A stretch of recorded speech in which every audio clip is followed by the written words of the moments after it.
सद्गुरुदेव से प्रार्थना कि अपना आशीर्वाद भरा हाथ मेरे मस्तक पर रखें और माँ सरस्वती जी से निवेदन कि मेरे कंठ में विराजित हों ताकि मैं श्रीमद् भगवद गीता पाठ उचित उच्चारण के साथ कर सकूं। अथ षोडशो अध्याय देव असुर संपत्ति भाग योग।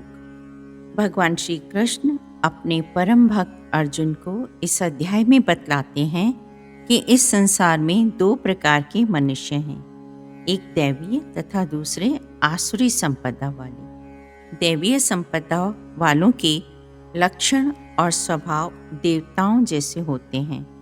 आसुरी संपदा वालों के लक्षण दैत्यों और राक्षसों जैसे बंधन कारक होते हैं। मनुष्य में तीनों गुणों सत्व, रजस और तमस के लक्षण और स्वभाव परिलक्षित होते हैं। सामान्य रूप से प्रत्येक मनुष्य में इन तीनों गुणों का मिलाप है। तमो और रजोगुण मनुष्य का पतन करने वाले हैं। सत्वगुण मनुष्य को उन्नति के मार्ग पर ले जाता है। सतयुग में सत्वगुणी बहुसंख्यक थे, परंतु आसुरी स्वभाव वाले कम।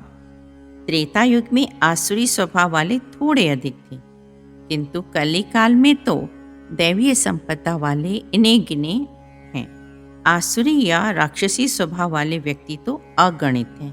प्रथम 3 श्लोकों में भगवान ने दैवीय संपदा वालों के लक्षणों का वर्णन किया है और चौथे श्लोक में आसुरी संपदा वालों का। श्री भगवानोवाच। श्लोक पहला।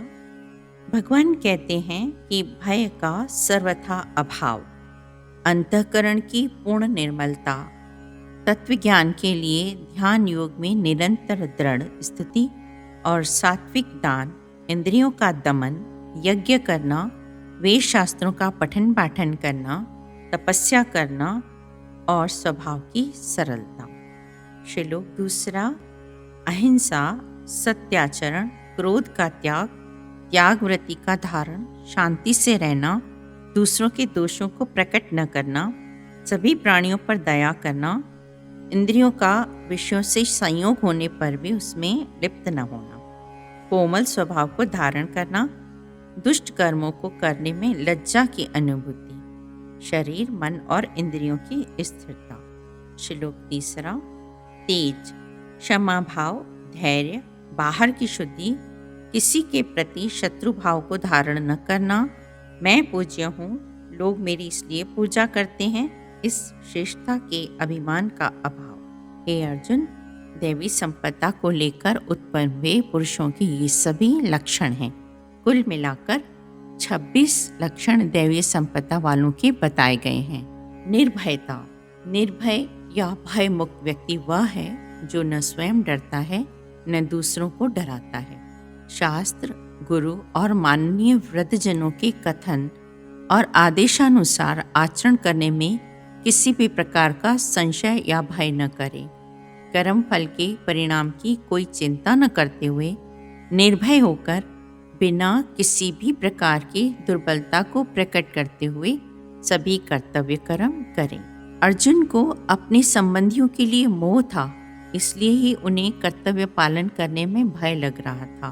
भगवान श्री कृष्ण ने मानसिक और धार्मिक शक्ति का विकास करने के लिए ही अवतार लिया है। हम गर्व तो करते हैं कि हम हिंदू हैं, हमें दैवीय संपदा के गुण वर्तमान हैं, परंतु कभी यह सोचा है कि दैवीय संपदा का प्रथम लक्षण निर्भयता तो हम में नाम मात्र के लिए ही रह गई है। उसके अभाव में हम अपने धर्म पर दृढ़ कैसे रहेंगे? मुश्किल होगा। जब आत्मा अजर और अमर है, मरणशील वस्तु नहीं है, तो फिर भय किसका किया जाए और क्यों किया जाए? हम तो आटे के खिलौने बन गए हैं। जो घर के अंदर रहे तो चूहे खा जाएंगे, बाहर निकले तो कौवे। मानसिक शक्ति बालक में तब उत्पन्न होगी जबकि उसमें वीरता के भाव का संचार किया जाए और इस प्रकार की शिक्षा दी जाए। दैवी संपदा का दूसरा लक्षण है अंतःकरण की शुद्धि। उसके बिना ज्ञान मार्ग में प्रगति नहीं हो सकती। कबीर कहते हैं ना, कबीर मन निर्मल भया जैसे गंगा नीर, पाछे हरि लागा रहे, कहत कबीर कबीर। तीसरा गुण है ज्ञान और योग स्थिति।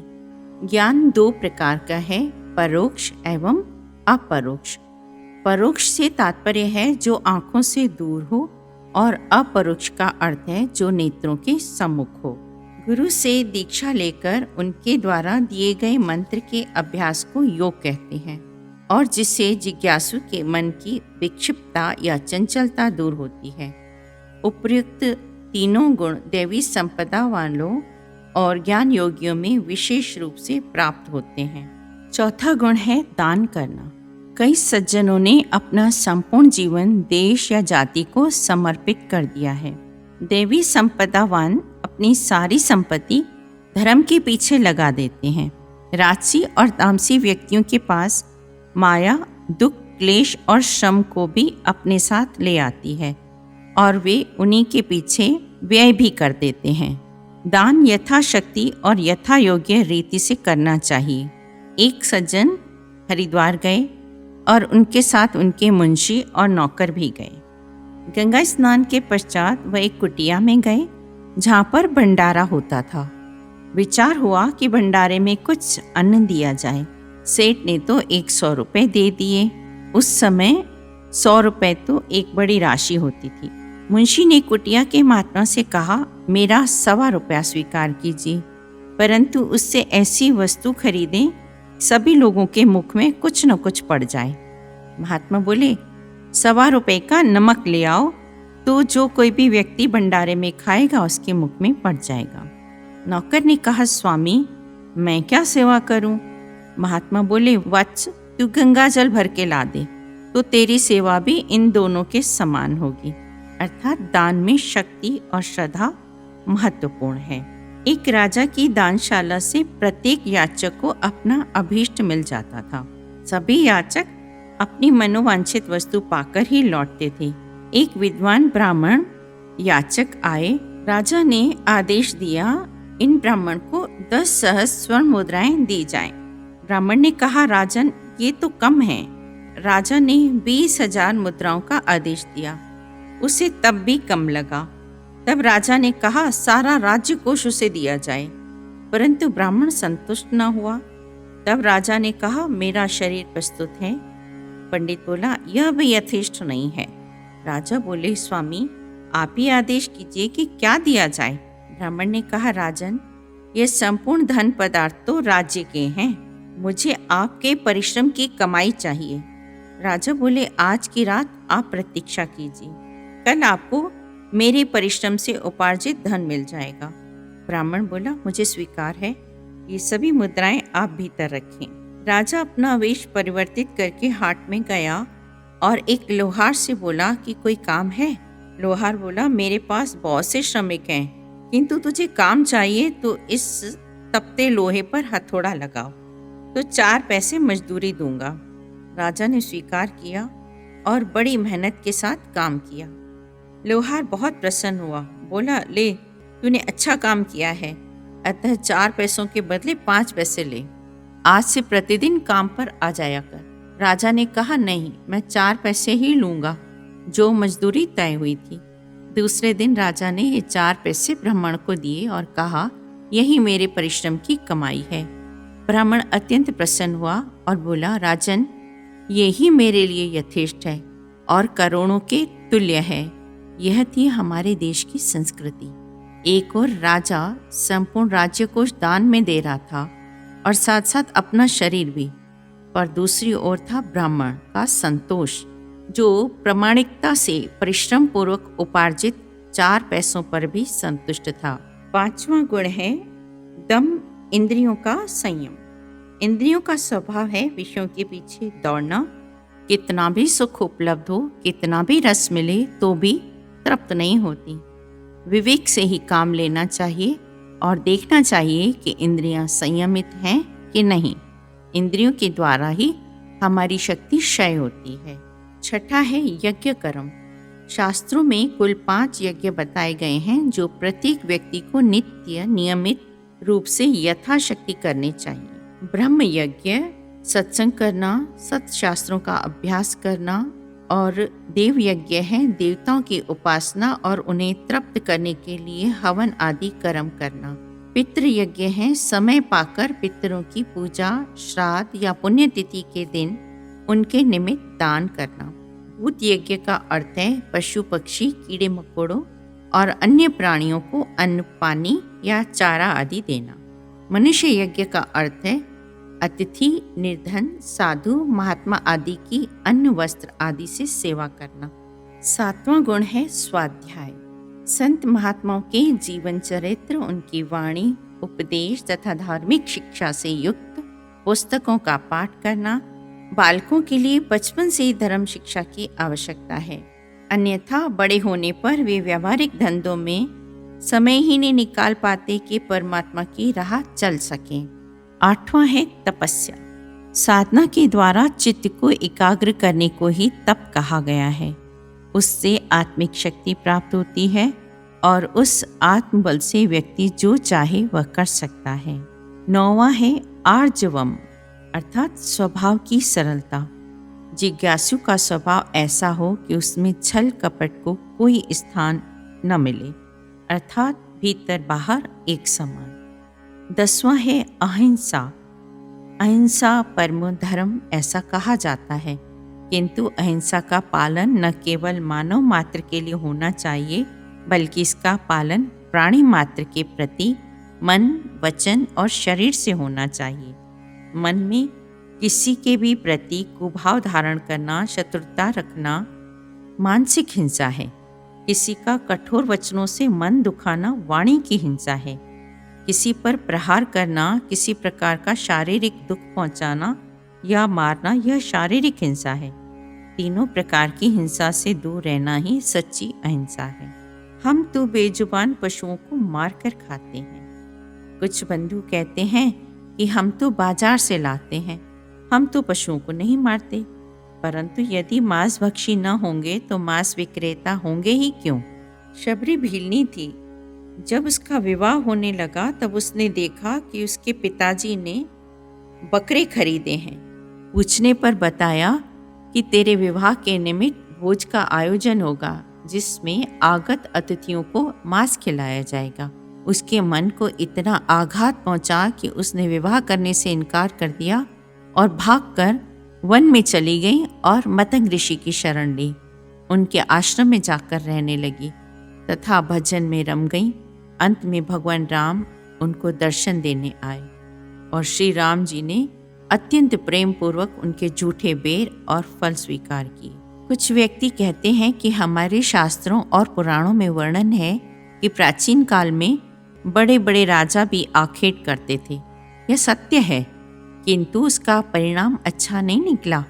राजा परीक्षित आखेट करने गए तो कलिकाल ने उनकी बुद्धि विकृत कर दी और उन्होंने एक ऋषि के गले में मृत सांप डाल दिया और उसका फल यह पाया कि 7 दिनों के भीतर उनकी मृत्यु हो गई।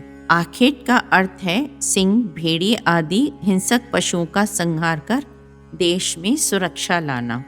भगवान तो स्पष्ट रूप से कहते हैं कि ज्ञान और भक्ति की प्राप्ति के लिए अहिंसा का गुण नितांत आवश्यक है। 11वां गुण है सत्यम।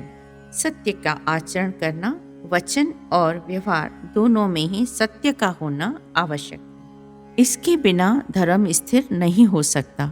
हालांकि सच्चाई पर चलना और सदा सत्य बोलना कोई सरल काम नहीं है।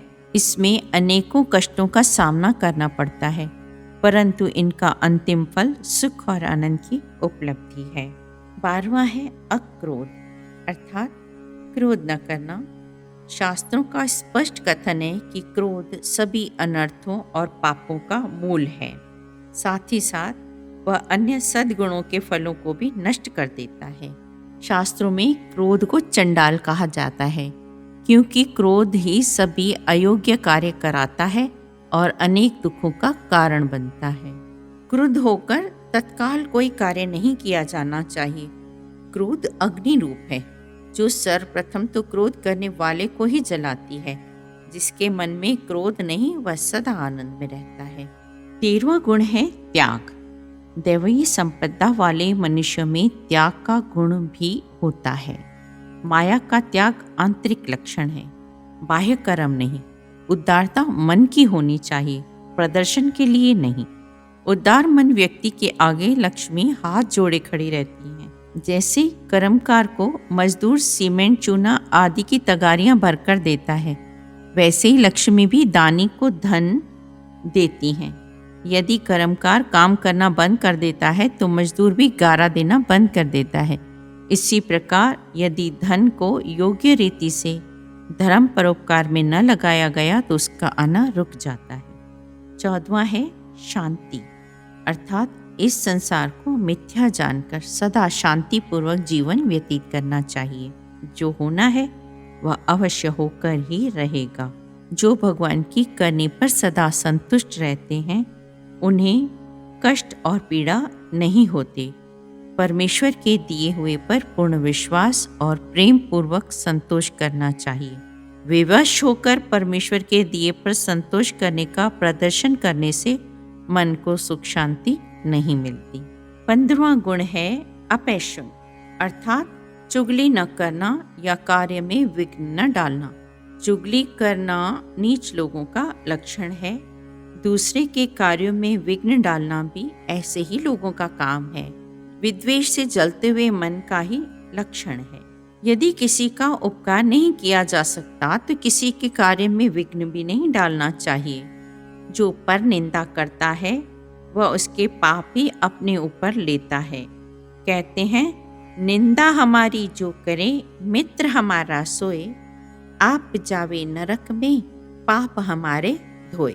16वां गुण है दया, संकटग्रस्त पर दया करना दैवीय संपदा वालों का लक्षण है। प्रत्येक धर्म में दया पर बल दिया गया है, परंतु दुर्भाग्य से दिन प्रतिदिन निष्ठुरता का साम्राज्य ही हो रहा है। दया केवल तन और धन से ही नहीं की जा सकती, प्रत्युत मन की प्रार्थना द्वारा भी दीन दुखी और दरिद्रों की सेवा की जा सकती है, और यह भी दया का एक उत्तम रूप है। 17वां है अलोलुपता, अर्थात विषयों के जाल में फंसने की अपेक्षा विषयों से किनारा करना अच्छा है। बच्चों को कुव्यसनों से बचाने के लिए अभिभावक उनसे होने वाली हानियों का वर्णन करते हैं, तो भी वे उनसे बाज नहीं आते। इस प्रकार हम भी संतों, महात्माओं, शास्त्रों, पुराणों के उपदेश बारंबार सुनकर पढ़कर भी विषयों में ही लगे रहते हैं। 18वां है मार्दवम, अर्थात कोमल स्वभाव को धारण करना। दैवीय संपदा वालों का स्वभाव मधुर होना चाहिए। 19वां गुण है लज्जा, व्यवहार में निर्लज्जता जैसा दूसरा बड़ा अवगुण कोई नहीं।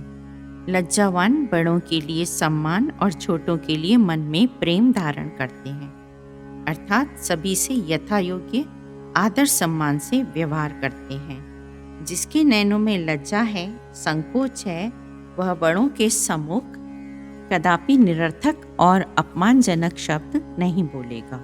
महात्मागण हमारे कल्याण की दृष्टि से परोपकार की भावना से हितकारी वचन कहते हैं ताकि लोगों का जीवन सुखी हो, परंतु हम में से बहुत से ऐसे लोग हैं, ढीठ लोग हैं, जो समझते हैं और कहते हैं कि ये हमारे आनंद में विघ्न डाल रहे हैं। संयम के भीतर ही सब कुछ सुंदर प्रतीत होता है।